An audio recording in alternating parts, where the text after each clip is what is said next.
Hi friends welcome to संध्या कुट्टी channel இன்னைக்கு ஒரு சூப்பரான பாகற்காய் பக்கோடா எப்படி செய்யறதுன்னு பார்க்கலாங்க. அதுக்கு பாத்தீங்கன்னா நான் ஒரு 1/2 கிலோ அளவுக்கு பாகற்காய் எடுத்து வச்சிருக்கேன். இந்த அளவுக்கு ஸ்லைஸ் பண்ணி வச்சிருக்கேன். இப்போ இந்த பாகற்காய் முங்குற அளவுக்கு தண்ணி சேர்த்துக்கலாம்.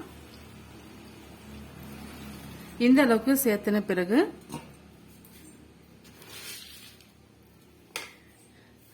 ஒரு 1/2 டீஸ்பூன் அளவுக்கு நம்ம உப்பு சேர்த்துக்கலாம். சேர்த்துட்டு நல்லா இது போல அழுத்தி விட்டுருங்க. இது ஒரு 10 நிமிஷம் நல்லா ஊறி வரட்டும். ஊறி வந்த பிறகு கொஞ்சம் கூட கசப்பு இல்லாத பாகற்காயை நமக்கு கிடைக்கும். இதை அப்படியே விட்டுடலாம். ஒரு 10 நிமிஷம் கழிச்சு பார்க்கலாங்க. பாருங்க, ஒரு 10 நிமிஷம் நல்லா ஊறி வந்துடுச்சு. இப்போ வேற ஒரு மிக்சிங் பவுல்ல சேர்த்துக்கலாம்.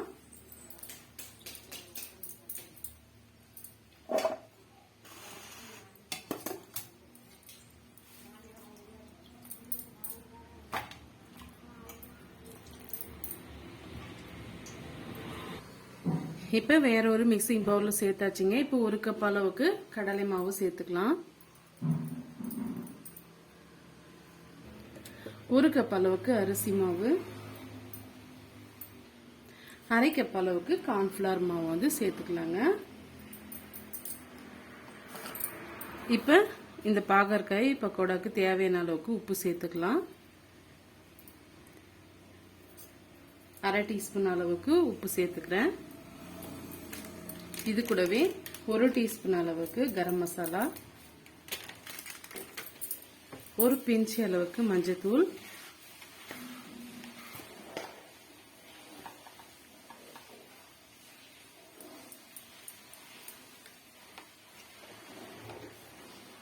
இப்போ 1 டீஸ்பூன் அளவுக்கு தனியா தூள்,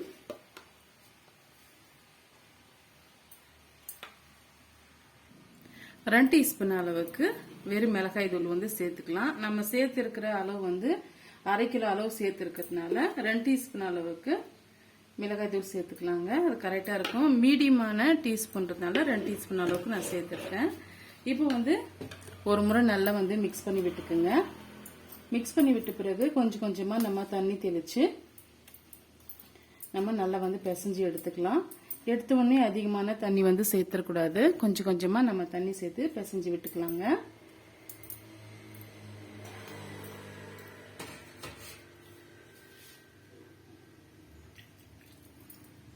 எப்பவுமே இது போல தண்ணி தெளிச்சு தான் வந்து பிசைஞ்சு எடுக்கணும்.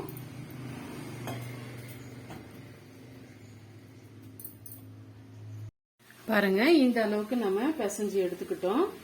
இப்ப இது பொரிக்கிறதுக்காக ஆயில் வந்து சூடுபடுத்திக்கலாம். பாருங்க, பொரிக்கிறதுக்காக ஆயில் வந்து நம்ம சூடுபடுத்திக்கிட்டோங்க. மீடியமான ஃப்ளேம்ல வச்சுக்கோங்க. வச்சுட்டு இப்ப நம்ம எடுத்து வச்சிருக்க பாகற்காயை இது போல தனித்தனியா போட்டு விட்டுருங்க.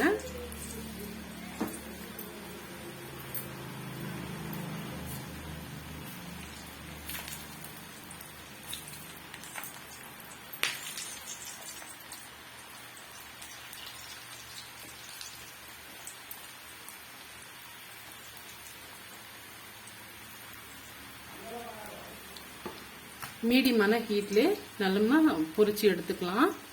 பாருங்க, இப்போ ஒரு 2 நிமிஷம் ஆயிடுச்சு. இப்ப திருப்பி விட்டுக்கலாம். முழுமையா இந்த சலசலப்பு அடங்கின பிறகுதான் நம்ம எடுக்கணும். அப்பதான் பாகற்காய் முழுமையா வெந்திருக்குன்றது அர்த்தம். வெந்து வந்த பிறகு பார்க்கலாம். இடையிடையே இது போல நீங்க திருப்பி விட்டுக்குங்க. பாருங்க, நல்லா வெந்து வந்துடுச்சு. இப்ப நம்ம எடுத்துக்கலாம். இந்த பாகற்காய் பக்கோடா பார்த்தீங்களான்னா கொஞ்சம் கூட எண்ணெய் குடிக்காதுங்க. ரொம்பவே கிறிஸ்பியாக இருக்கும். ஆனால் வந்து முழுமையாக அந்த பபுள்ஸ் எல்லாம் அடங்கி வரணுங்க. அந்த வரைக்கும் நம்ம இது போல் ஃப்ரை பண்ணி எடுத்துக்கணும். இதை நீங்கள் அப்படியே ஸ்டோர் பண்ணி வச்சிங்களன்னா தயிர் சாதத்துக்கு, நல்ல வெரைட்டி சாதத்துக்கெல்லாம் சூப்பரான ஒரு பக்காவான காம்பினேஷனாக இருக்கும். ஒவ்வொரு பீஸும் எடுத்துக்கிட்டிங்களானாவே உங்களுக்கு நல்லா இருக்குங்க சாப்பிட்றதுக்கு. இது போல் நீங்கள் பொரித்து எடுத்துக்கிட்டு ஸ்டோர் பண்ணி வச்சுக்குங்க. அவ்வளோதாங்க. எல்லா பாகற்காய் பக்கோடாவும் நம்ம பொரிச்சு எடுத்துக்கிட்டோம். கசப்பே இல்லாத பாகற்காய் பக்கோடா இது போல் ஒரு முறை நீங்கள் ட்ரை பண்ணி பாருங்கள். ஸ்டோர் பண்ணி வச்சாலையும் ஒரு வாரம் வரைக்கும் நம்ம வச்சிருந்து சாப்பிடலாம். ரொம்பவே டேஸ்டியாக இருக்கும். இந்த ரெசிபி உங்களுக்கு ரொம்பவே பிடிக்கும்னு நினைக்கிறேன். பிடிச்சிருந்தா மறக்காம சந்திக்குட்டி சேனலுக்கு சப்ஸ்கிரைப் பண்ணுங்கள், லைக் பண்ணுங்கள், ஃப்ரெண்ட்ஸ் அண்ட் ஃபேமிலியோட நிறைய ஷேர் பண்ணுங்கள். தேங்க்யூ.